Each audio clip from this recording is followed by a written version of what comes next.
If you're new to Bitcoin, welcome. If you know, you know. I would like to introduce you to a key archetype. Meet the HODLER. These are the people the world thought were batshit crazy until a couple weeks ago. HODLERs are the heart and soul of the Bitcoin community. Understanding how they think is vital if you're going to play this game in which they hold all the cards or coins. Many HODLErs bought and mined Bitcoin in the beginning, like when it was 1 cent, $1, $5, $100. They own a vast majority of the Bitcoin in existence, control the market, they never sell and probably never will. The reason HODLErs never sell is because they see Bitcoin as replacing fiat currency. They don't want to own dollars. They want to kill the dollar. To them, this isn't about making profits. It's about changing the world. By the way, Phil, I think me and you have said this a million fucking times, right? Are we OGs like this? Maybe not, right? But still, this is what we call it. Maybe we're not the OG HODLErs, but we're the plebs. We're the plebs. But anyways, think about it. These people saw Bitcoin go from nothing to 1,000, they didn't sell, and went all the way back down to 100 and they didn't budge. Then they've rocketed up to 15,000. The ultimate HODLER is Satoshi Nakamoto himself. Satoshi owns the keys to billions of dollars worth of Bitcoin and hasn't sold, spent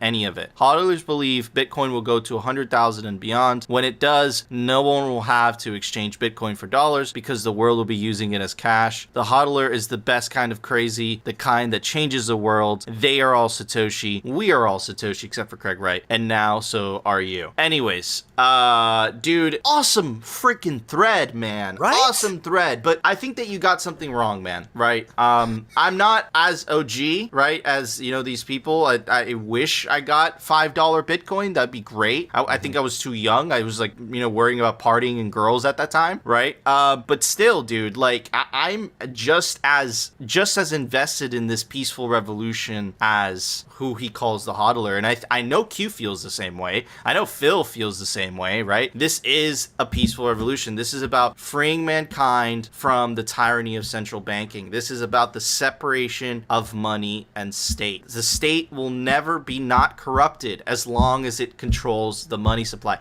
That is the root of all evil, right? That is literally the problem. That's what Bitcoiners fight for every day. But when we say fight, all it means is just buying Bitcoin and putting into self-custody, into cold storage. That is the fight. That is the act of resistance. That is the act of, I'm not complying with you. I'm opting out of your political money garbage, right? So that thread was amazing. But hey, man, the plebs, we might not have bought Bitcoin at $5, but buddy, we're still fighting. We're still fighting with you, man. We just might be a lot smaller. Phil? Yeah, we just have a lot less corn to throw at the battle, right? We have a lot less corn to throw at the battle, but we have just the same amount of heart, right? Yes. We have the same amount of heart, and this is the thing about Bitcoin, right? A lot of us, I hate I hate painting everyone with a broad brush, but, you know, there's a lot of us that came to Bitcoin for fiat gains. A lot of us came to it for different ideologies that were much less noble than what it can really be used for. And once you come to the understanding that Bitcoin actually fixes the world because it fixes the base layer of our value transmission and our value retention, okay? It changes everything, and you are no longer just sitting here for fiat gains. You understand that you're part of something that is revolutionary, that is changing the world, and it's finally something, right? Like, this is something that desperately needs to get fixed. Like, necessity is the mother of all invention. We had, like, there was no choice. Like, there's a saying that I learned early in Bitcoin. Bitcoin was inevitable. And it's true. When you look back at our human history, Bitcoin was absolutely inevitable. Satoshi was inevitable. The cypherpunks were inevitable. All of these people, all of these things were absolutely inevitable based on the actions that were put into motion years ago and the terrible decisions by stupid power-hungry humans. Anyways. I wouldn't even say that it's necessarily terrible decisions, Phil. What I would say mostly is that the incentives of the fiat system are misaligned in the way that these central bankers, they're just pursuing their own incentives. It just happens that their own incentives hurt a lot not right? And are terrible decisions. And are terrible, but for them,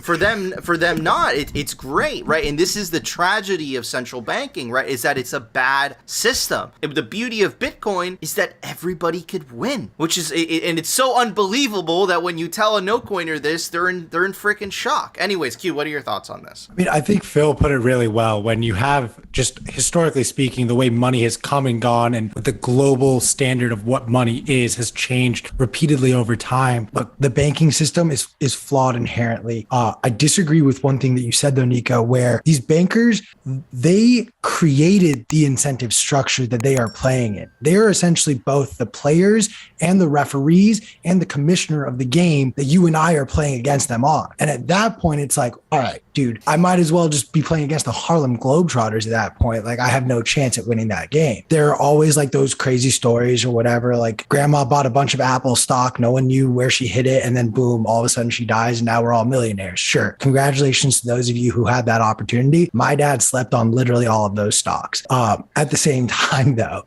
like there's a second layer to this where, and if you guys haven't had a chance to check it out, check out Pete Rizzo's article that he wrote for Forbes, where he essentially breaks down, like there are now two classes of Bitcoiners. This goes back now to like the old original hodlers, and like those of us, like the little hodler, me, Nico, and Phil, we just got into this. Like, this is not like we were buying up Bitcoin at $1 or even $100, like still kicking myself for genuinely not wanting to use Silk Road in college because my friend was like, no, you can't use dollars. Like, you got to go buy this thing called Bitcoin. That was the moment I said no. Not, oh, I'm going to send illegal drugs to myself in my college dorm hall. That was not my problem. My problem was like, no, I don't want to spend more time learning about something else and doing all this. So we'll buy overpriced weed here in DC.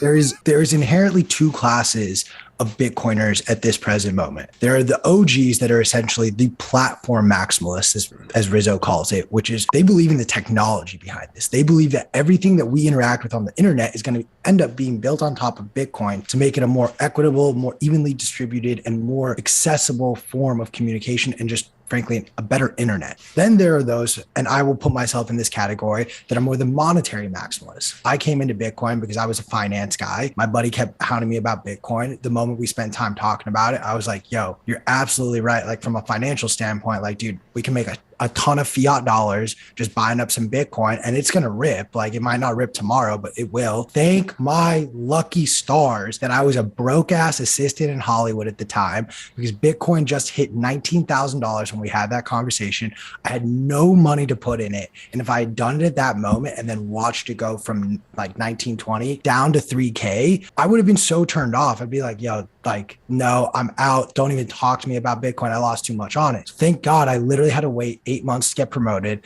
and then finally got like what should barely be described as a livable wage as a legitimate agent in Hollywood. And then I was able to start buying Bitcoin. Oh man. But you skipped. Oh dude. So Q, you haven't done the full cycle yet. No. So my first buy was 2018. Okay. So I'm now 4 years. Okay. I'm technically speaking 4 years in. You still haven't experienced a bear market, buddy. Not even. That is where your balls calcify. That is like when, you know, you're literally watching like years and years of salary dissipate before your eyes. It is the most terrible feeling. I never forget end of 2017, early 2018. I was like, God damn, I think I need to go back to work in real estate. What is this? God damn, this sucks. I'm poor. But yeah, and then that's honestly when you start solidifying your beliefs, right? You're just like, dude, like yeah, the money's nice, but I'm staying for the freedom. I'm staying for the freedom. What self-custody enables an individual to do is freaking priceless, and that's why I stayed. And then NGU technology is kind of like a side effect, but I definitely gonna check out that article. That sounds really fascinating. Phil? It's awesome. I want to throw one more number if I can interrupt you. Because like, you're absolutely right. I haven't really lived through a bear market. Like, you can call what we are on a technical basis a bear market because we have more than a 20% decline. But the truth is, and I had this conversation just this morning with our team on Bitcoin Magazine Live, like, you look at the 30-day trailing correlation between the NASDAQ 100 and Bitcoin, and that's above 90%. And it's been holding that level for over a month now. Then you even expand that out to 40 days. And now you have over a 67% correlation between NASDAQ 100, the best 100 tech stocks in the stock market, and then Bitcoin, which is more or less at this point a tech asset class that's being traded. I still study and trade in the public markets just because like I have that ability to, and I'm not going to not make money. I have been a net seller since December, and I'm waiting and watching for this market to really collapse in March of 2020, in the same way it did in March 2020. But if I also buy into this idea that right now in 2022, Bitcoin trades like a tech asset class, no different than the public markets. Well, if I'm anticipating a sell-off in this public market, I'm also going to anticipate a hard sell-off in Bitcoin. I'm going to take a little bit of hopium here. And my expectation is that's going to be the decoupling. That's when we finally see Bitcoin separate from the NASDAQ and whatnot. But that's the real bear market that I'm waiting for. Yeah, I agree with that. And I agree with the sentiment in terms of, I think that this puppy still has, and again, speculation, tinfoil hat time. I still think that this cycle isn't over yet. I still think we have one last catalyst, one last leg up, but who knows? Let's see how it plays out. And I completely agree. And I was actually talking to a buddy of mine who still works at Goldman. I've been trying to orange pill this guy for 6 years, still doesn't listen to me. And one of the things that he brought up when we were talking is, hey, what about the correlation between the NASDAQ and Bitcoin? What's the deal with that? And it's undeniable, right? But I suspect that's temporary. So I agree with your sentiment.